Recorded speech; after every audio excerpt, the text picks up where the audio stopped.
Welcome to our technical assistance session today on trauma-informed practices in shelters. I see that folks are still joining in, and we are excited to have you all join in for this TA session. My name is Avantika Shnoy. I am the coordinator of the Training Institute at Freedom Network USA. Freedom Network USA is a national alliance of anti-trafficking service providers advancing a rights-based approach to trafficking in the United States. This technical assistance session is a follow-up to our webinar that we had in July. So if you weren't able to join our webinar on the same topic on trauma-informed practices in shelters, I am going to add a link to our chat box right now, so you're able to watch that recording later on. So through this technical assistance session, all of the attendees are on listen-only mode. However, we understand that there is a lot of folks joining, and with that, we have a lot of expertise coming from your end as well. So there are webinar tools that you can utilize to interact with each other as well as interact with the panelists. The first one is the chat box, and I see a few folks have already typed in where you're from. It's really great to see people from San Francisco, from Indiana, etc. And the chat box feature has two ways that you can send messages through. So one is to all panelists, and the second one is to panelists and attendees. If you select all panelists and attendees, the message will go to everybody on the webinar, but if you just select all panelists, it's just going to come to the panelists. So if there's something that you're sharing that's worked well in your community, it might be best to share it with all panelists and attendees. The second feature, which is at the bottom of your screen, is the raised hand feature. So we'll be utilizing this to get quick feedback from you all. And the way that you can use this is by clicking on the hand at the bottom of your screen, and that'll raise hand. That'll give us a flag that you've raised your hand. And then to lower your hand, you will just click on it again, and it'll lower your hand. Finally, we are providing closed captioning services through this webinar. There is a CC button at the bottom of your screen. So if you click on that, closed captioning will come up on your screen. And another option is through the link that I am posting right now on the chat box. This link, if you click on it, it will open up in another window, and you can view closed captioning through another window if that's something that you prefer. So the Freedom Network Training Institute is bringing this technical assistance session to you today. The Freedom Network Training Institute is the training and technical assistance arm of Freedom Network USA. And through the Institute, we have the FNTI Housing, Training, and Technical Assistance Project. And through this project, the project provides advocates dynamic as well as up-to-date trainings on housing resources, through bi-monthly webinars, technical assistance sessions, fact sheets, and more. I'm going to add a link to our website for you to learn more about it right now. So there's that. So without further ado, I'm really excited to introduce you to our moderator today. Our moderator is Stephanie Bratnick. Stephanie is the Anti-Trafficking Services Director at Preble Street in Maine. Stephanie comes with a lot of experience and is a trauma specialist. So she's a really great person to walk you through the rest of the webinar and introduce you to our speakers. So I'm just going to hand it over to Stephanie. Thank you so much. I'm excited to be doing this follow-up Q&A with everyone who could join us today and introduce you to the two speakers.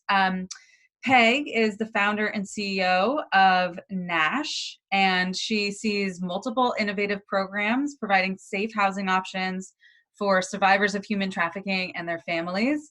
She holds a master's degree in social work from the University of Pennsylvania and completed a certificate in organizational development from Georgetown University. And Elena is the Director of Residential Programs of Womankind. That's formerly the New York Asian Women's Center. Within this role, Elena provides oversight to the agency's 24/7 helpline to emergency residential programs, as well as Pathways to Empowerment program that works within the intersections of economic empowerment, housing, and gender-based violence. And I also want to let people know that originally for the first webinar, Rebecca from CAST was scheduled and she's not able to make it for this Q&A, and she didn't make the, she wasn't able to join the other webinar as well. So without further ado, we've got a lot of excellent information to cover today. So we're gonna jump off first with Elena, who's going to do the some case scenarios just to give some real practical experiential learning. Take it away. Thanks, Stephanie. So I wanted to start by going over 4 scenarios. So on your slides, you will see one scenario 1, which is basically a client has a childcare arrangement, and due to a conflict in schedule, the adverse party drops the child in front of the shelter. And now, essentially for DV shelters, this is actually a breach of confidentiality. So I wanted to open it up to the attendees using the chat box to give us an understanding of how you would potentially address a situation like this. So I'll wait for like a couple of minutes for people to respond. Feel free to use the chat box.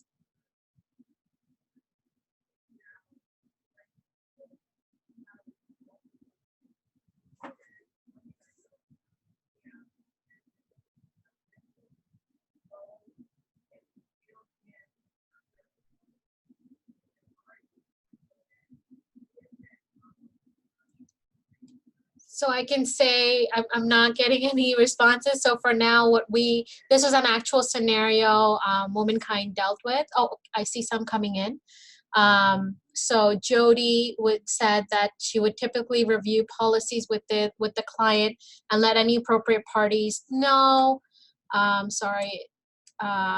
Parties know if there was a breach, meaning the other clients. So they can assess their own safety with their advocates. That's great. That's something we would do as well.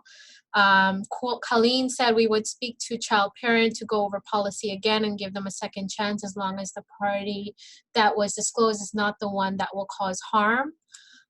Elizabeth noted that I work with clients on arranging an alternative location to exchange children, i.e. school, McDonald's, police station, wherever. Amanda would like to talk to the client about safety of self and others, and then we would review the shelter policy and then talk about how we can prevent this from happening again. That's great.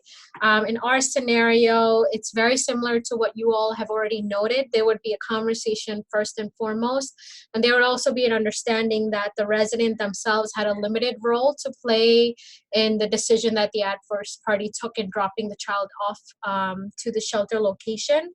And so there would be a conversation around, can we come up with different pickup strategies at different locations?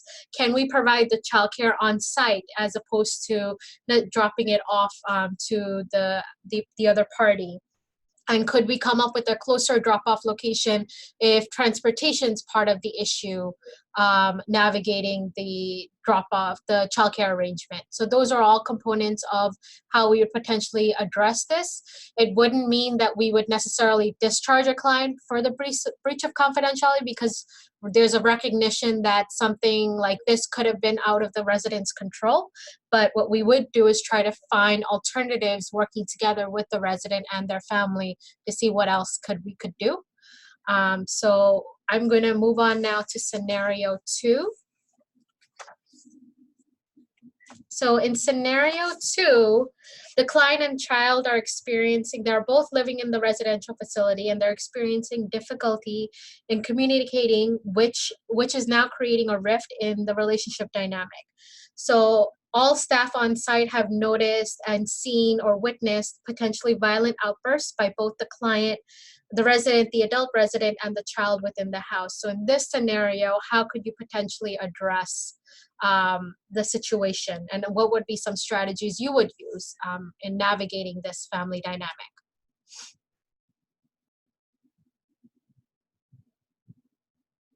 So while people respond, I know Rebecca put up a question saying, do all shelter locations need to be confidential? Just curious about different attendees and policies and practice. Our regulations say that the residences do need to be confidential. This is New York City guidelines. So, but there is also advocacy being done on our part where we're negotiating with our regulators, noting that it's not so easy maintaining a confidential location. And so can we have flexibility within this understanding?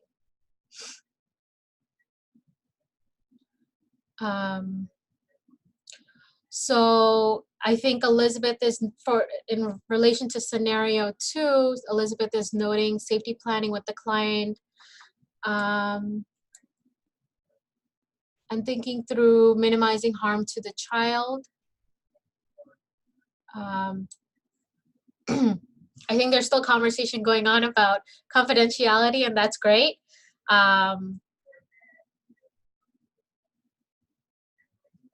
So I'm seeing a couple of conversations around confidentiality, so I'm going to just move into what we did in this scenario. So there would be a separate conversation with the advocate that's assigned to the adult and the advocate that's assigned to the child, and kind of negotiating what actually happened, what are some things that we already witnessed, and then talking to the child and to the adult separately to kind of get a sense of their side of the story, and to see what strategies they would like to put in play to kind of navigate what's happening. And then whatever was decided on, if there's an understanding for dyad work, meaning the child and the adult would like to work together in session, so we would offer that as an opportunity with the children's advocate or the adult advocate to try to see if we can get to some headway in what's happening. The other ideas that we would kind of negotiate is, sometimes it is difficult to kind of be raising children in a shelter environment because of different components they're negotiating, both for the child in terms of their adjustment to now a shelter, and for the adult, the various appointments they have to navigate, the various other variables that are at play for their life. So we would offer respite support, and sometimes that means we would take the child for childcare if there are opportunities where there's a potential component of violence happening, or any sort of rift between or argument between the parent and the child. And these are all agreements we would have with the child and the adult together first, if they would like staff involved in the event of something happening. And only then we would get involved in potential arguments that are escalating within the house. So everything is done in a way that accounts for communication and accounts for agreement between all parties, the child, the adult, and the residential staff on site.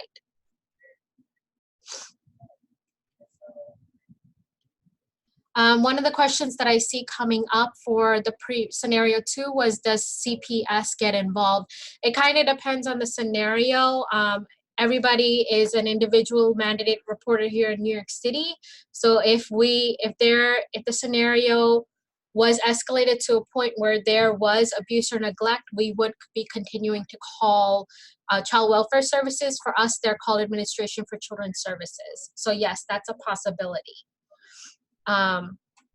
We're gonna move on to scenario 3. So in scenario 3, we have a situation where staff is on site. Now this is more focused on staff interaction with third parties entering the facility. So staff on site is on shift alone and is navigating a safety alert. And a safety alert for us could mean police has requested entry on site without a warrant and are forceful in their demands. Staff was able to handle the situation, but the staff is experiencing burnout as a result of the incident. So now in this scenario, what would be some things that you would put into play or navigate, or strategies you would come up with to navigate this staff now feeling this burnout. For us, one of the things that we did was we had a conversation with the staff member separately as a debrief to get a sense of what happened, but also to get a sense of what kind of support they would like to see. And I think Amanda is on the same page, saying asking whether they would like a mental health day or wellness day after the incident, explore their feelings generally to get a sense of what's going on. And if they would like to get into more conversation, maybe do a debrief with other staff on site. Would they like to seek counseling services outside through our employment assistance program, as Jody also mentioned? And then we would generally, all incidences in our houses, we always do a debrief with all staff to get us to make sure that they're aware of what happened, and to make sure that all the strategies that we utilize, should there be any tweaks to them, then staff would offer that feedback and we would kind of adjust and move forward in that way.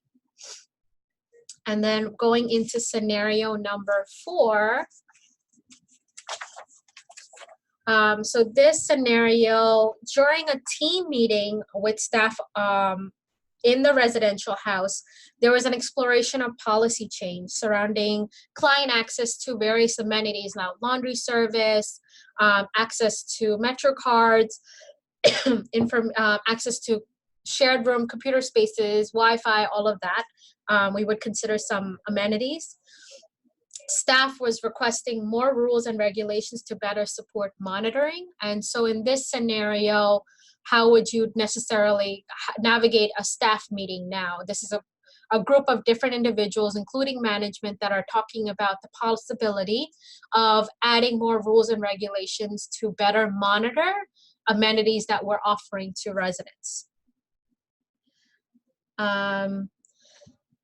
In our scenario, one of the things that we think about a lot is when we create rules, are we creating structures for policing? And is that the role that we want to play in a residential facility that's supposed to support survivors of violence? And so that's the number one question we will always ask, and all challenge each other to think, could there be an alternative outside of a rule of a regulation in order to better understand what's at the root of the issue that staff are experiencing? Is it the monitoring that's a problem, or is something else going on that we need to kind of address? We do understand, as an administrator, I do understand from a staff's perspective, sometimes it's easier if there's a rule or policy that they can reference, but at the same time, policies and procedures shouldn't be in place to kind of make it easy for staff to follow suit or navigate the house regulations. It should be in conjunction with whatever is going to be beneficial to the families that are living, or the residents that are living in the house. So what we always do is we err towards minimizing rules if possible. And if we're creating rules or regulations, the goal would be to have a conversation with all staff, but also all residents, to make sure that everybody's on the same page in terms of what we're moving forward with. And I think Amanda noted the same thing. It's important to listen to staff concerns and where they're coming from, and remind them of dynamics of power and control. I think that's great. And definitely have a discussion about this with staff and with residents. So yeah. I think that's it for me in scenarios. Are there any other questions? Great. So we're going to dive into some of our pre-planned questions, and also so everyone knows, hopefully we'll have some time at the end. If you have other questions that haven't been answered, we can try and address them then. So Elena, take it away. Thank you. Okay. So in what ways can shelters work to eliminate re-traumatization? So one of the things that I think is crucial is the beginning, the entry point for a resident and their family coming into the program. So we want to make sure that we know that sometimes traumatization and a part of re-traumatization is lack of awareness or lack of knowledge of what's going on. So one of the biggest things that we do as a part of the enrollment or the moving in process is making sure the first thing that happens is they're settled into their room.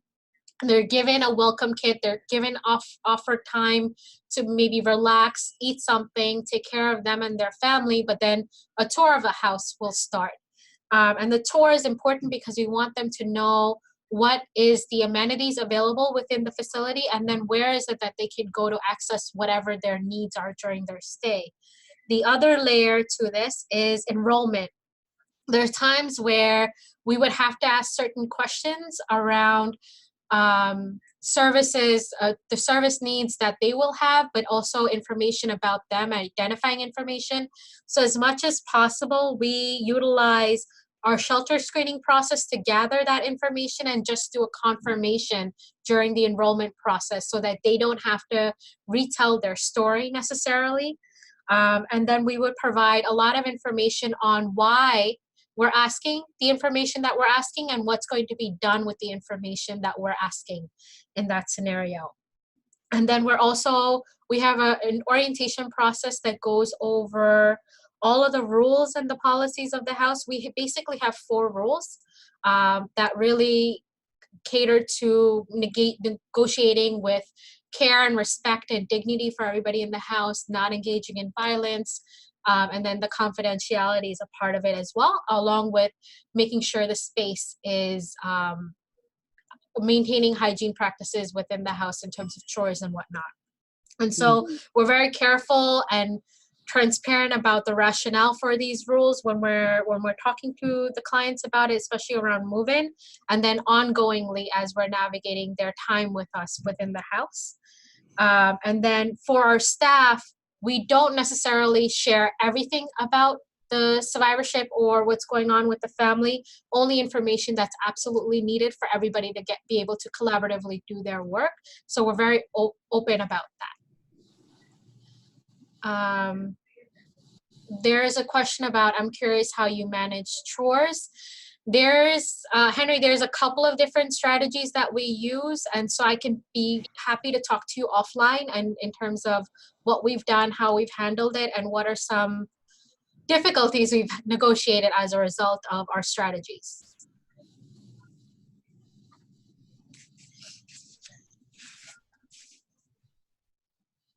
Okay, I think, can we move on to the next question? Yep, great. So Peg and Elena.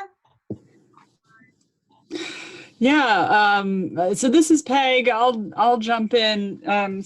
So the question is, what are some ways to tailor general rules to make them more trauma informed? And Elena, thank you for your previous answer. That really actually spoke to this a great deal.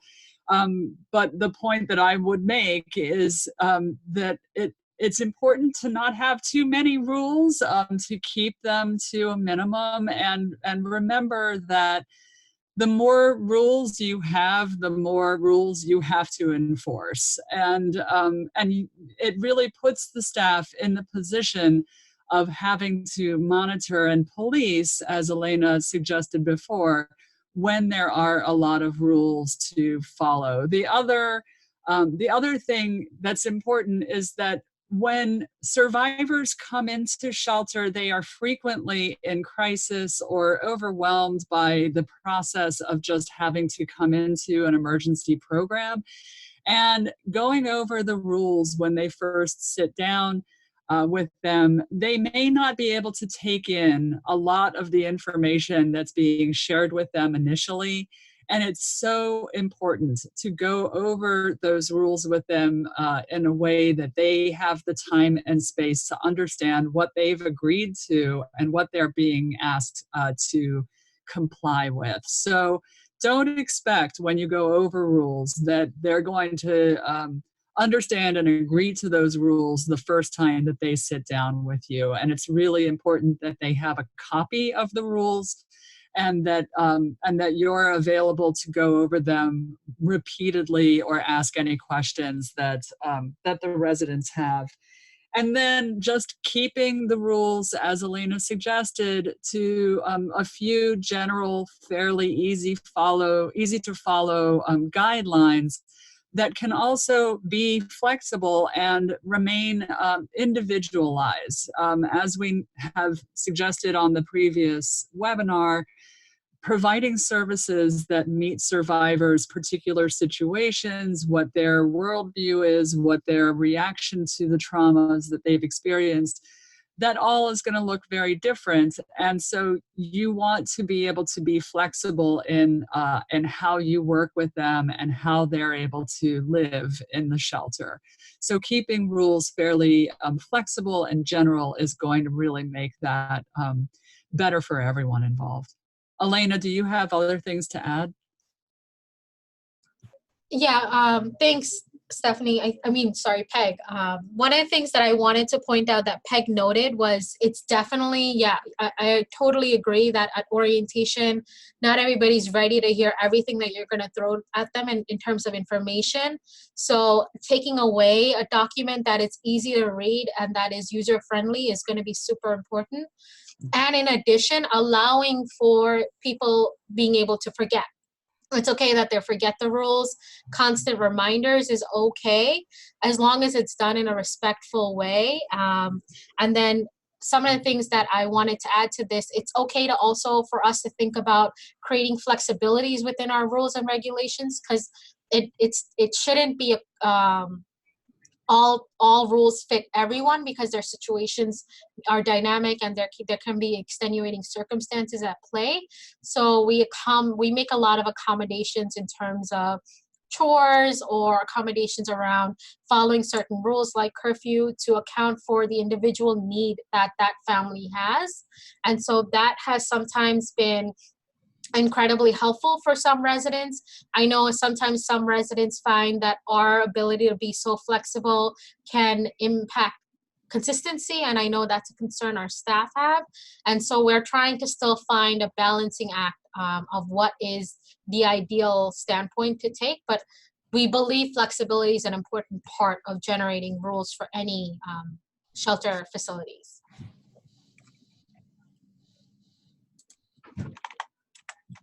Great. Okay, so next question.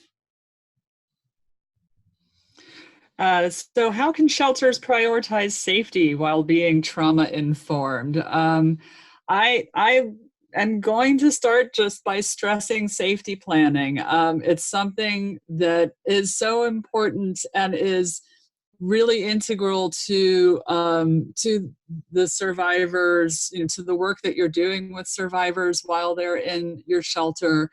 And when we talk about safety planning, we're really talking about it very globally and broadly. So it's not just about how the survivor can remain safe from their perpetrator, but how they can keep themselves safe emotionally, how they can keep themselves safe physically, and how they can, what measures they can take to protect themselves from triggers that they may experience because of the trauma that they've survived. So it's really important to just be constantly safety planning with survivors and rethinking what that safety plan looks like given their dynamic situations. Elena, would you have other things to add? Yeah, so I think when I read this, I also thought about confidentiality. And so there are going to be certain non-negotiables depending on rules or regulations that you all are navigating. So it's very important to kind of put up front what are the non-negotiables and what are some rooms for flexibility that you do have, so that the residents are aware of this from the get-go.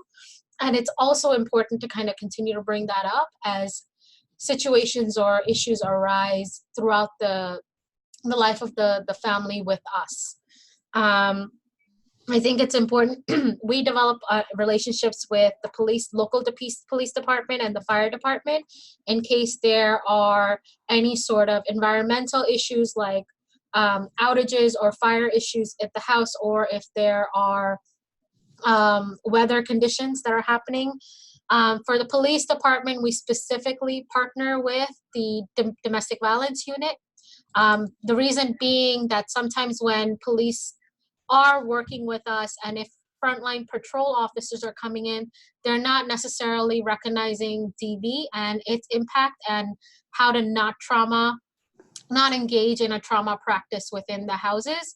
And so DV officers usually have that access. And so when there's an issue around safety that's happening within the house, say an adverse party has showed up at our shelter door, it's important, like we have conversations with the DV officer offline to get a sense of how to better handle it. And we sometimes will come up with a game plan that minimizes the amount of police that will be entering the facility. And I see that there's been a lot of conversation about chores from some of the previous questions that we had, and particularly around the practice of asking survivors to complete chores in the shelter to help maintain the cleanliness of the shelter, as well as an exchange system where if they complete chores, they can earn points for their online store. I understand certainly the intention behind that, and obviously it's important to have some structure for the participants in your program when there's a lot of people living in close proximity to each other. You want to have some order to things. And I would emphasize that, again, given the trauma and the different ways in which people respond to trauma, those kinds of expectations around doing chores, or even their ability to complete chores in order to earn points for goods or other kinds of materials within the shelter, may or may not be successful.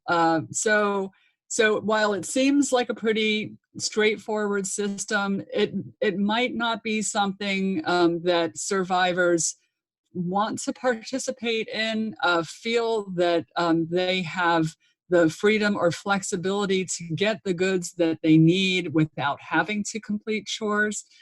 And so it really is going to depend on your program, but my sense from the programs that I've worked in is that it's not helpful to ask survivors to complete any kind of expectations that they aren't really prepared to meet. So I'm going to leave it up to you all, but we do feel really strongly that being trauma-informed and providing survivors with the materials that they need while living in shelter shouldn't necessarily be tied to their ability to complete chores. Elena, did you have anything to add to that? I mean, I think I agree with what Peg is saying, and I also know from a practice standpoint, it could be very overwhelming in negotiating the day-to-day with residents and operating shelters. So I think it is a balancing act of recognizing where the individual survivor is at and what they're able and not able to do, and offering accommodations, like I said before, to account for that. And so for us, none of our chores are assigned to individual clients. There's no duty necessarily that they have to follow, but what we're asking is that you clean up after yourself if you can. And we offer maintenance cleanup that happens once or twice a week on a regular basis to provide a more deep and thorough cleaning of the houses. But I hear what Peg is saying, and I definitely think that it should be individualized to some degree. And if it's not available, if residents aren't able to kind of navigate the chores, then maybe it's a matter of kind of coming up with new strategies of navigating the upkeep of the house or the shelter.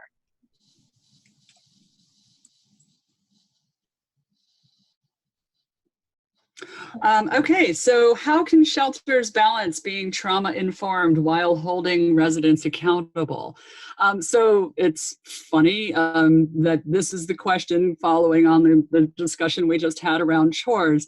So, and I love Elena's perspective around really coming up with an approach that works for each survivor. So that, for instance, if they're not able to complete certain chores within the shelter, having a conversation with them about what it is that they are able to do, and really making sure that you're approaching the survivor at their space and what their capacity is. The thing that I would stress around this as well is that while we focus so much on flexibility and individualized services and understanding how different people respond to trauma and how that might hinder their ability to participate in certain kinds of program expectations, and that all of that sounds like we can't hold survivors accountable. What I would really stress is that the staff are the ones who are responsible for working with the survivors. And so while we wouldn't necessarily hold residents, police the residents in terms of their ability to participate in the program, we really work closely with the staff to make sure that they're doing everything they can to creatively and helpfully engage the survivors in your program. So while it may feel sometimes to staff that using a voluntary services approach, for example, gives them no power to be able to work with survivors or ask them to participate in certain program elements, it's actually the opposite, that it's really up to the staff to be creative and think about how they can positively and constructively engage survivors to help them, help figure out how they want to move forward. And that is going to look different for different survivors, but it is up to the staff to do that in the best way possible. And so when we talk about accountability, we're really, from my perspective, I'm really looking at how the staff are accountable to survivors, to giving them the services that they need in a trauma-informed way. Elena, do you have anything else to add? No, I think that's you said it perfectly. And I guess the only other thing I might mention too is that in the process of doing that, it's so important that the staff are really clear about what the expectations are with the program and clear with survivors about what their boundaries are, what they are and are not capable of doing for survivors, so that the survivors understand the parameters and that they're working within in that program and what staff can and can't do. So that when there are instances where it may feel that a survivor is behaving badly or defying social or community norms by, doing certain things within the shelter, it's so important to sit down with the survivor and communicate clearly how that might be upsetting for the community or how it might be violating a boundary. And then making some kind of an agreement with the survivor to sort of set the expectations, so that process is going to be ongoing constantly between the staff and survivors when they're participating in your shelter. All right, so then how do you honor one resident's trauma when another resident's behavior might be triggering? Elena, do you want to start off with that? Sure. We get this a lot in the houses, and so for each scenario, I know I keep saying this, it kind of depends on what the scenario is and how is it that we would navigate it would be based on whatever the dynamics is of that situation. But in general, the conversation will, if it's between two parties or if it's a couple of parties, we would try to have conversations with them individually to try to get a sense of what's at the root of the issue, and can we we try to do a nonviolent, we are practicing nonviolent communication strategies within the houses, and we're learning and we're trying to develop expertise in it. And so in that process, the priority is placed on the needs of that individual who engaged in whatever behavior that's potentially now triggering to other residents in the house. So once we understand that need and are able to fulfill that need, there's a possibility of that behavior subsiding or changing as a result of us meeting the needs. And so that's one of the things that we've been practicing as a strategy. It's new to us. It's something that we're learning and we're developing and practicing and developing expertise in over time. But that's one way we've navigated this. So having conversations separately to understand and assess needs and see if we can come to a mutually agreeable next step that both residents or parties can be comfortable with. There are times though that we have non-negotiables in terms of if there's a physical altercation on site, and if there are concerns of safety, like serious threats to safety, we would consider conversations around, is this the most appropriate way of handling the situation, and could this potentially lead up to discharge? And I know that's a difficult conversation to have, and we err towards not moving in the direction of discharge planning at that point. But what we try to do is, if we can remedy the situation and get everybody to agreeable next steps, then we would move in that direction. If not, there's a possibility that we would try to think about discharge planning as a part of next steps that we would kind of negotiate. Mm-hmm. I noticed in the chat box too that someone had a question about what happens when a resident complains about other residents not carrying their weight. And I feel like this is a similar situation if someone feels that someone else's behavior is triggering in some way. And I will just say that in the same way that we are very flexible in providing individualized services to survivors, we're also really conscious about stressing that with the survivors and letting them know that everyone's situation is different, that we work with everyone on a case-by-case basis, and that we certainly don't discuss what one survivor's situation is with anybody else, and that we would do that for them as well. And so trying to just remind the survivors that that all of the services and the situations that each survivor gets are going to be unique and confidential. So then the next question, what are the differences while working with human trafficking survivors in shelters as opposed to survivors of domestic violence?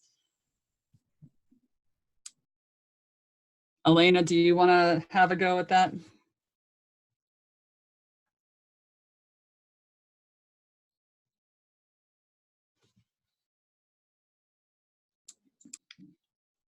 Okay.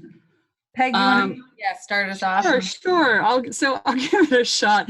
I will say that the majority of my experience has been working with survivors of domestic violence, and the differences that my understanding of working with trafficking survivors has primarily been around the situations that they were in.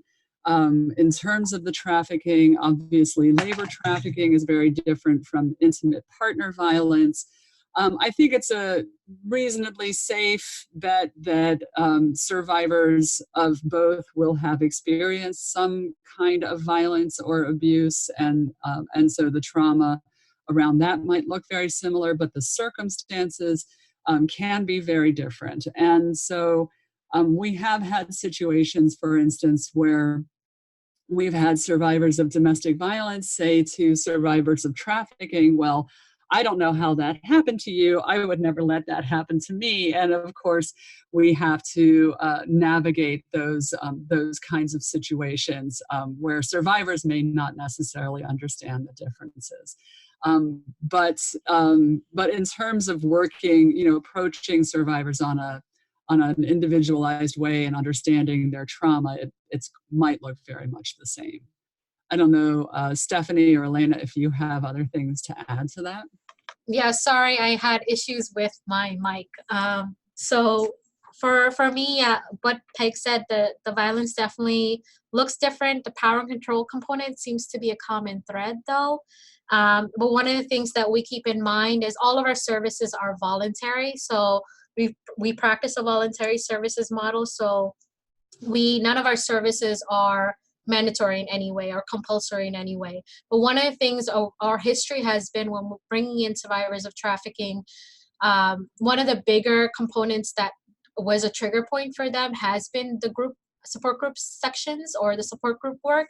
And so those are things that we will have a conversation upfront, and we've actually changed some of the curriculum around our support group to better account for the larger different forms of victimization that our survivors could potentially have been experiencing.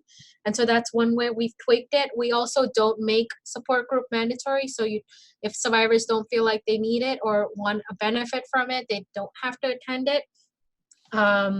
We are careful about documentation and the collecting of documentation when it comes to working with all survivors, but especially survivors of trafficking, recognizing that, especially for labor trafficking, most of their documentation has been either taken from them or is not available to them right now, or they are safeguarding it more so as a result.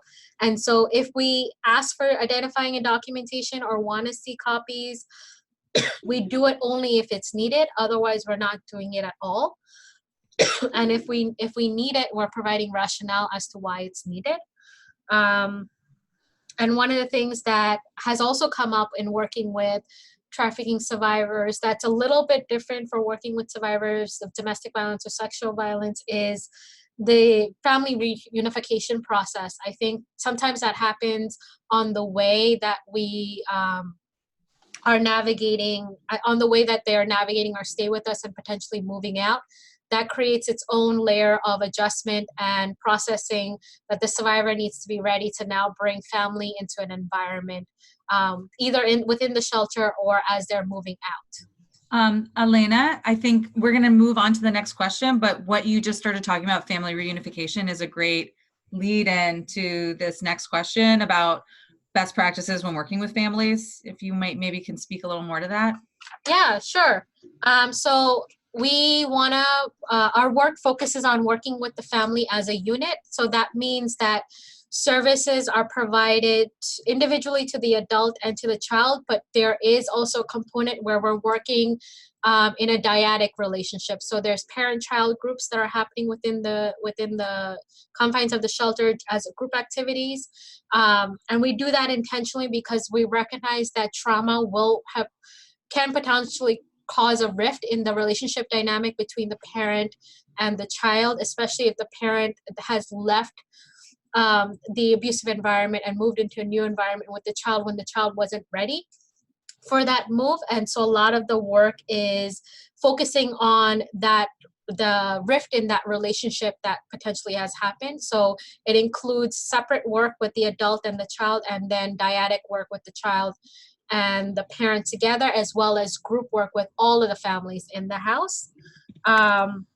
We also are we think it's very important to build relationships with your local schools, because I think they sometimes are seeing more behavior within the child that sometimes is helpful for us to know in order to better support them when they're living in the house. So our children's and youth advocate have relationships with teachers and with the schools that are local to us. And so that's how we're interacting and providing additional support as issues arise, or to kind of account for all of the good work that the child is doing within school or the parent is doing to kind of support the child in the house.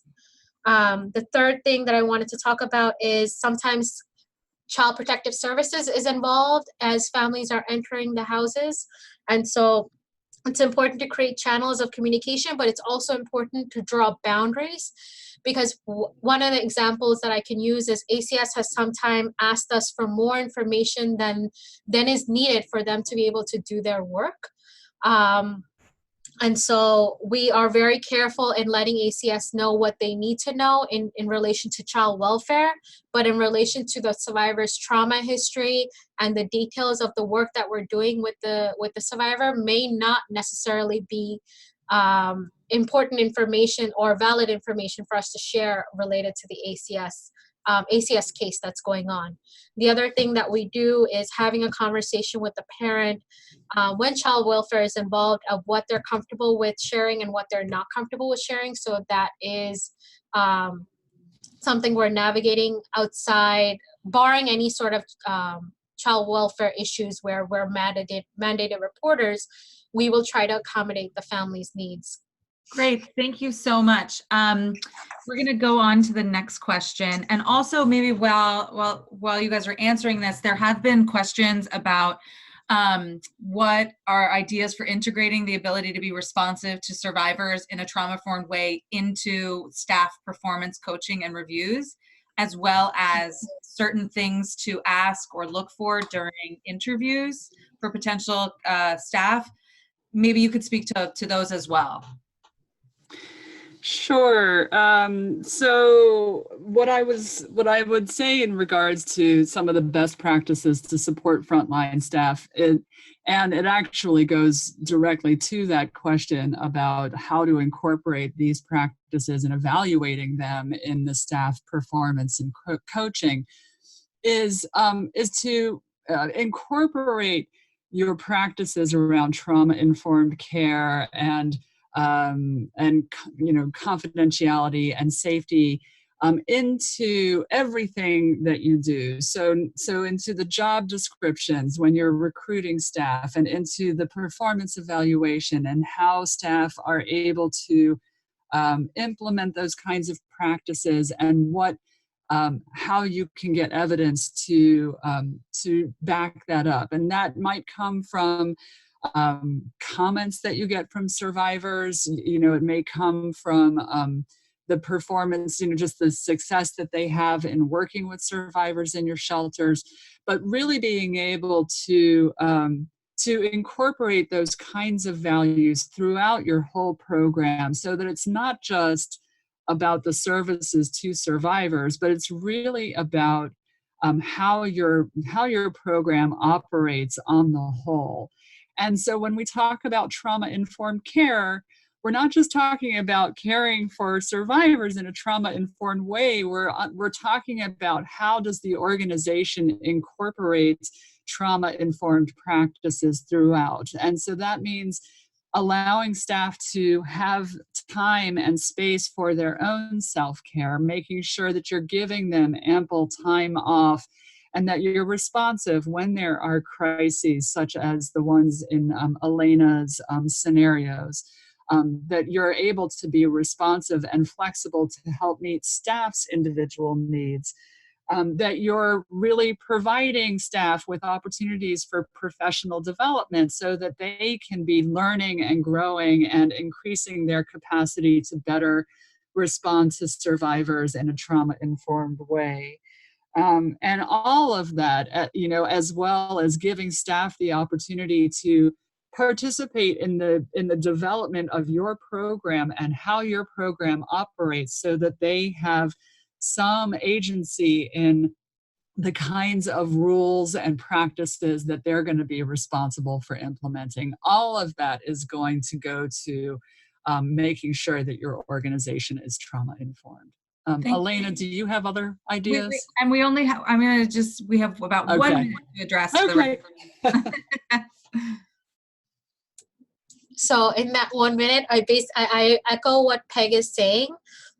In addition to that, I think ongoing supervision and individual and group debriefing around different components that are happening within the house is important for staff support, because I think knowledge and communication is a way that we can increase collaboration, and that has proven to be very helpful for our staff. As I noted before, we are in the process of practicing nonviolent communication and strategies, and so that's been a thing that we have put into play to not only support resident work, but also staff support in terms of navigating spaces with each other. We do also have embedded within our structures self-care. And so we have structures where self-care wellness is not only a part of client work, but it's also a part of staff work on site. And so those are some things that can kind of be valuable in thinking about what does support look like. Thank you so much. And also, before we jump to some of the other questions, Elena, that someone in the chat box had asked about if anyone had any tools on and guidelines for debriefing with staff. So if anyone has some suggestions or tools that they can share, feel free to upload those to the chat box or type them in. There was some conversation around what happens if you encounter a situation where one shelter resident is trafficking another shelter resident out of the shelter, especially if that information was not shared directly to staff members, but maybe through second party. Do either of you have experience with that? And if so, how did you handle it in a trauma-informed way? I haven't, I'm afraid. So Elena, I'm hoping you have some input here. Yeah, I don't. I actually haven't encountered this scenario. So I don't know how to, yeah. Then I will just say, because I have encountered this scenario, this is Stephanie, that we have addressed it directly with the shelter residents, even if it was through a secondary source. Obviously, if it was told to us without the other part, if it was a therapist, for instance, and there wasn't a confidentiality agreement, then there was nothing we could do. But in this case, we were able to address it directly, and we did ask the person who was trafficking that resident to leave. And again, it goes into, I think, a lot of the things that were talked about today about having rules and regulations that keep everyone safe, and also being as trauma informed as possible. So in those conversations, really allowing room for dialogue, and room for the conflict and the feelings and the triggering that may come up when encountering such a difficult situation. Does anyone have another question that wasn't answered? Stephanie, this is Peg. I did notice that there was a question in the chat box about whether protections are in place for survivors in HUD shelters. And HUD has different requirements for their programs than do most of the DOJ funded programs. So no, typically the kinds of VAWA related protections for survivors are not required, they're not put in place in many HUD programs, although HUD did recently expect programs to begin implementing VAWA requirements. So it's a reasonably new practice that's being put in place, and it's not consistent across the board, but HUD has more and more begun expecting shelters to begin using those kinds of protections. Great. Thank you so much. So here's some information on keeping in touch, the email, the resource library, which will have this webinar as well as many others, and of course, the main webpage. Thank you all for joining us.